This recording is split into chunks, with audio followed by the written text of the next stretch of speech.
नमस्कार। My self Akhilesh. स्वागत है आपका। आज हम बात कर रहे थे अपना जो हमारा मिशन है निर्वाणा। निर्वाणा मतलब परिपूर्णता। तो लाइफ में आप परिपूर्णता प्राप्त करना चाहते हैं सब लोग। मैं जानता हूं कि आप सब लोग चाहते हैं, लेकिन कोई माध्यम ऐसा नहीं मिलता जिससे कि हम लोग प्राप्त कर सकें। तो अभी तक हम बात कर रहे थे निर्वाणा की प्राप्ति जीवन में अगर करना चाहते हैं तो 3 पार्ट में आपको काम करना होगा। आपको अपनी हेल्थ पे काम करना होगा, आपको अपनी वेल्थ पे काम करना होगा, आपको अपनी हैप्पीनेस पे काम करना होगा। और अगर ये 2 चीज़ पे आपने काम कर लिया, हेल्थ और वेल्थ पे, तो मैं समझता हूँ कि हैप्पीनेस आपकी ज़िंदगी में आराम से आ जाएगी। तो अभी हम एक पार्ट पे काम कर रहे थे, हेल्थ पे।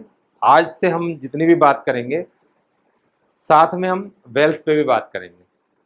क्योंकि अगर स्वास्थ्य अच्छा हो गया तो दूसरी चीज़ की ज़रूरत किसकी पड़ती है? पैसे की। लेकिन क्या पैसा अगर आपकी ज़िंदगी में आ गया तो आप मानते हो कि आप वेल्दी हो गए? मैं नहीं मानता। क्योंकि खाली पैसा अगर आपकी ज़िंदगी में आ गया तो आप वेल्दी नहीं कहलाओगे।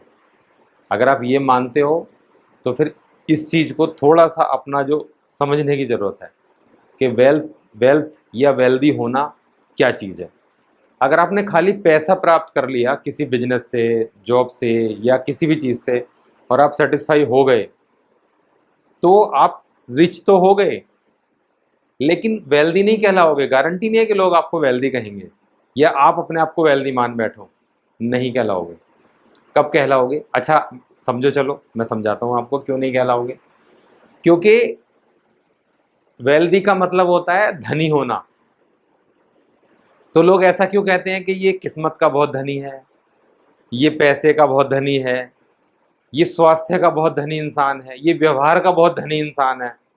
तो फिर ऐसे तो उनको तो कहना ही नहीं चाहिए। फिर उनको क्यों बोला जाता है? इसीलिए मैं कहता हूँ कि यहाँ समझने की ज़रूरत है कि वेल्दी होता कौन है, धनी व्यक्ति बोलते किसको हैं। खाली पैसा तो एक माध्यम है हमारा। ये अलग बात है कि आज ये पैसा हमारा माध्यम बन चुका है हर चीज़ को प्राप्त करने का। ठीक है, आप कुछ भी लेना चाहोगे तो आपको उसका पे करना पड़ेगा, और वो पैसे के रूप में ही जाएगा। मानता हूँ मैं इस बात को। लेकिन क्या आप पैसा पे करके स्वास्थ्य पा सकते हो? क्या आप पैसा पे करके रिलेशन पा सकते हो? क्या आप पैसा देके किसी का व्यवहार खरीद सकते हो? क्या आप पैसा देके अपने बच्चे को कोई चीज़ ट्रांसफ़र कर सकते हो? खाली पैसा ट्रांसफ़र कर सकते हो आप। आप हेल्थ ट्रांसफ़र नहीं कर सकते, आप वेल्थ ट्रांसफ़र नहीं कर सकते, आप कुछ भी ट्रांसफ़र नहीं कर सकते पैसे के अलावा। तो इसलिए समझने की ज़रूरत है कि असली में वेल्थ है क्या? चलो वेल्थ की बात करते हैं, तो फिर आपके हिसाब से करते हैं कि आप ये मान लो कि पैसे से आपकी वेल्थ आ गई, तो फिर कितना पैसा आपको ज़रूरत है, ये कैसे डिसाइड करोगे? ज़रूरी थोड़ी है कि आप दिल्ली में रह के अगर वेल्दी कहला रहे हो तो आप यूके में रह के भी वेल्दी कहलाओगे। आप किसी गांव में रह के वेल्दी कहला रहे हो, लोगों के या रिच रिच कहलाते हो, तो क्या आप दिल्ली में रह के रिच कहला जाओगे? सेम टाइम पे अगर आपको उठा के दिल्ली भेज दिया जाए तो आप रिच कहलाओगे? आप वेल्दी कहलाओगे?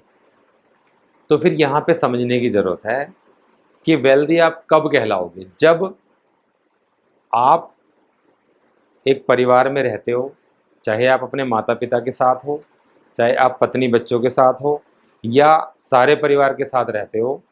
आपकी एक इनकम है जिससे आप बहुत सारी चीज़ जो पैसे से खरीद सकते हो वो खरीद लेते हो।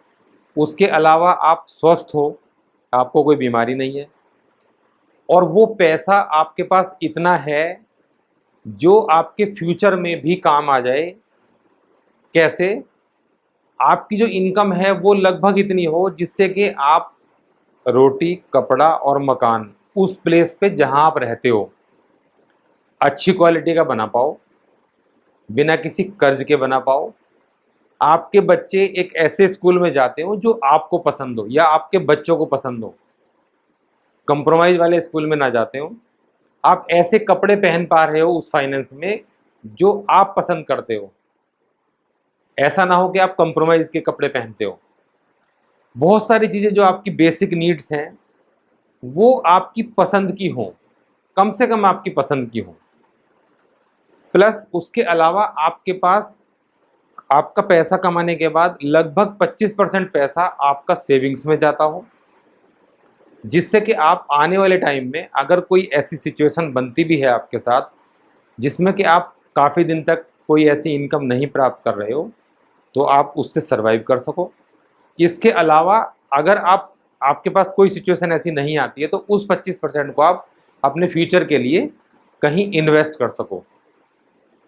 तब मैं मानता हूँ कि आप एक धनी वेल्दी इंसान हो। और मैंने पहले ही बताया कि आपका स्वास्थ्य खराब नहीं होना चाहिए, आपको उस पर काम कर लेना चाहिए।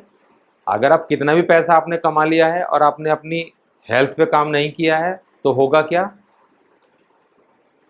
मैक्सिमम लोगों के साथ जो होता है वही आपके साथ होने वाला है। मेरे आसपास बहुत सारे ऐसे लोग हैं, मैंने अपनी लाइफ में लोगों को देखा है, 40 साल तक लोगों ने दबा के काम किया, पहले 25 साल 30 साल पढ़ाई की, 40 साल काम किया, 60-65 साल की उम्र में उन्होंने कुछ पैसा इकट्ठा किया, कोई ऐसी बीमारी साथ में उनको लग गई जिसमें वो सारा पैसा खर्च हो गया। ऐसे व्यक्ति को आप क्या कहोगे? आप मानते हो कि वो वेल्दी है? नहीं मान पाओगे। अगर आपके साथ भी ऐसा है तो आप इस पे विचार कीजिएगा। आपको अपने अंदर करेक्शन करने की ज़रूरत है, आपको अपने फाइनेंस पे काम करने की ज़रूरत है, आपको अपनी हेल्थ पे काम करने की ज़रूरत है, और सबसे पहले आपको अपने पैरामीटर सेट करने की ज़रूरत है कि आपको लाइफ में चाहिए क्या। पहले ये तो पता कर लो, और कितना चाहिए।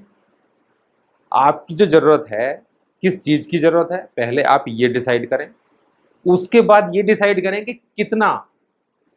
जहां आप रहते हो पहले ये डिसाइड करो कि आप रहना कहाँ चाहते हो, फिर उसके हिसाब से ये डिसाइड कर पाओगे कि आपको कितना फाइनेंस चाहिए, किस तरह की आपको हेल्थ की ज़रूरत पड़ेगी, किस तरह का आपको स्टेटस, सोशल स्टेटस आपको बनाना पड़ेगा, जिससे कि आपको आने वाले टाइम में ये सारी चीज़ें आप अपने बच्चों को या अगली पीढ़ी को ट्रांसफ़र कर सको।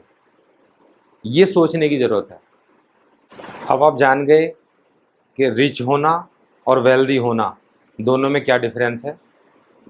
रिच होना मतलब सिर्फ पैसे से धनी होना, वेल्दी होना मतलब पैसे के साथ साथ कितना पैसा, क्यों और किस पसंद का पैसा होना चाहिए, वो होना। ये काट देना चाहिए। तब आप जान गए कि रिच होना और वेल्दी होने में क्या डिफरेंस है। रिच मतलब कि आपके पास पैसा तो है, बहुत सारा पैसा है तो आप रिच हो, लेकिन अगर आपके पास पैसे के साथ साथ आपका स्वास्थ्य है और आपका सेटिस्फेक्शन, जो कि आपको खुशियाँ देता है, जो कि आपको समृद्धता देता है, आपके पैसे में एक बरकत है, लगातार बढ़ता हुआ पैसा है, और आपकी सारी ज़रूरतें उस जगह के हिसाब से जहाँ आप रहते हो और जो चीज़ें आप पसंद करते हो वो आपको पूर्णता से मिलता हो, प्लस फ्यूचर के लिए कुछ आपकी सेविंग्स मौजूद हो, तो आप फिर वेल्दी इंसान कहलाओगे। तो चलते चलते, the goal is not earn more money, the goal is live life to your terms and conditions. नमस्कार।